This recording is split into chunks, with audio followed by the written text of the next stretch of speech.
Hey guys, welcome back to another hair tutorial. So I'm going to be doing a whimsical loose flowy updo on my beautiful model Amin. And by the way, you guys, I have filmed a tutorial on this makeup look as well, so that will be going up sometime soon. So what I'm doing here is, first of all, you put the jewelry on because it's hard to get it on top of the hairstyle. So I just go ahead and section the front pieces and clip them off to the side. And the general rule of thumb is to go from the top of the scalp to the front of the ear, but it really depends on the person's face shape, so that's how I do it. Then I go ahead and clip a small section on the top of the hair, just a rectangular section, and then I'll go ahead and make a ponytail with the remainder of the hair with a small section underneath. And over here I'm just curling it with my T3 1-inch curling iron, and just taking that and pinning it going backwards. And you see the flow of the hair is going in the direction of where the hair is going to fall later on.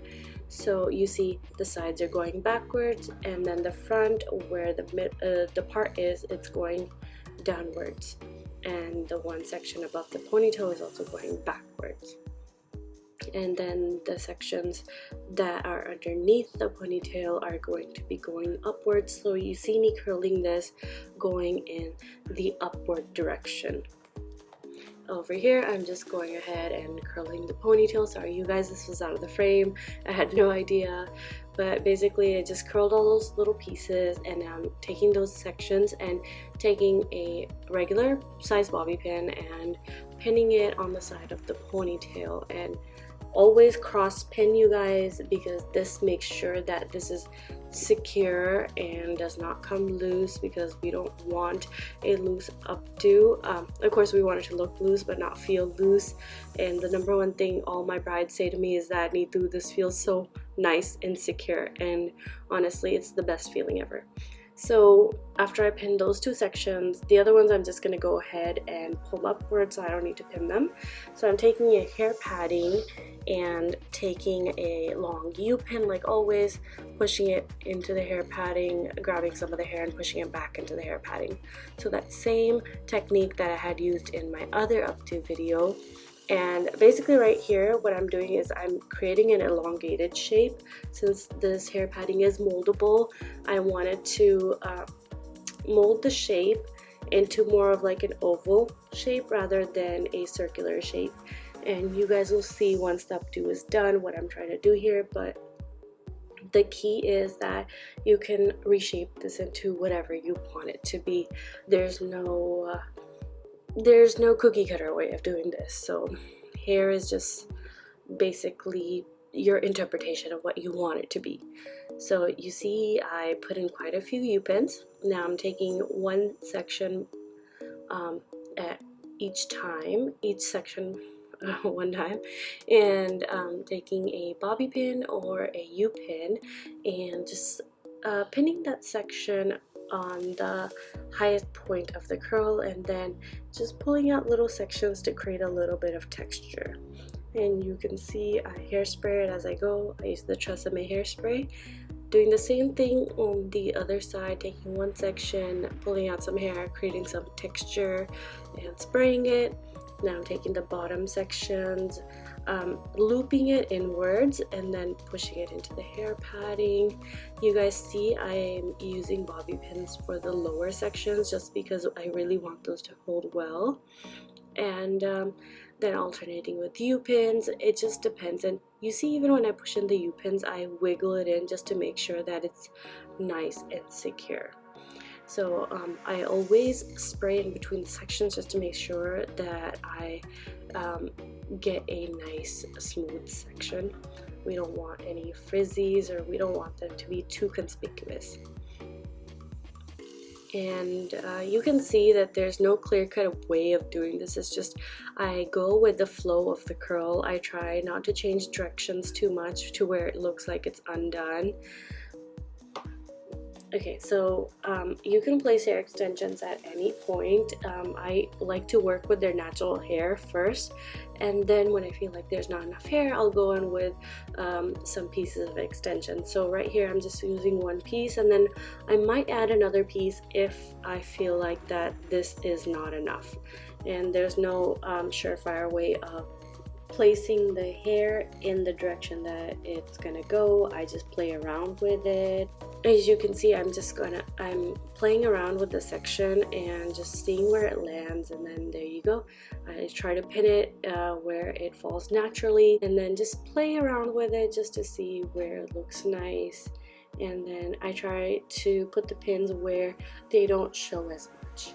That always looks more attractive than an updo where tons of pins are showing. So you guys always pay attention to that. We don't want our pins showing like crazy. Number one tip I have for you, it makes you look like an amateur versus a pro. So as you can see right here, what I'm doing is working with the top section now, creating a little bit of volume and just pulling the hair as I go. Then I take the ends of that section and work them into the rest of the updo. Twisting and playing around with the section just to see what looks best. And then I go back and look at the updo and see if I want to manipulate the direction of anything. So there we go. The bun part of our updo is complete. The majority of the bun is already done. So now I'm going to go ahead and just tease the front sections going backwards. So these are the side sections. I go ahead and handle those first. I tease them, smoothen them, spray them, and then now I'm going to go ahead and go with the top section. Tease that as well. You want to make sure you tease in small sections. That's how you get the best tease. You can't just take a thick section and tease it and expect it to have tons of volume. So you see it's like an ongoing process. And here I'm just playing around with the placement of the hair and just seeing how it flows and where I want it to go. And if you're putting a tikka, I suggest you do it before you set your hair rather than pushing it in after the hairstyle is done. That's how usually it works the best for me, so I always do a middle part. And then I go in with the topmost layer and adjust it according to what suits their face. And I always take a step back, look at how everything's going. Sometimes I take a little piece of that front section and push it into the updo. It creates a lot of interest and intrigue, and basically in an updo you want it to seem like you want people to question, wow, how did she place that? Where did that strand come from? Like, it just makes it so much more interesting, and that should be your goal.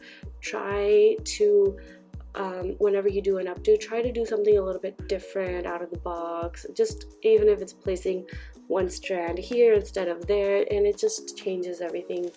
So you can see I moved all the strands from the front of the face towards the updo, and I'm just pinning any loose hair and just you know, trying to see what looks the best. There's never a right or wrong way to do this. It's just that whatever looks best, and I always like to make sure that the overall look of the updo is what I'm going for or what looks best on them. So make sure you're always looking at the front of their face, because doesn't matter how good the back looks, the front has to look good, and that's what matters. That's what they see the most.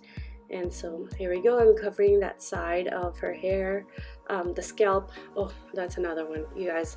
Make sure your scalp doesn't show where you parted the hair.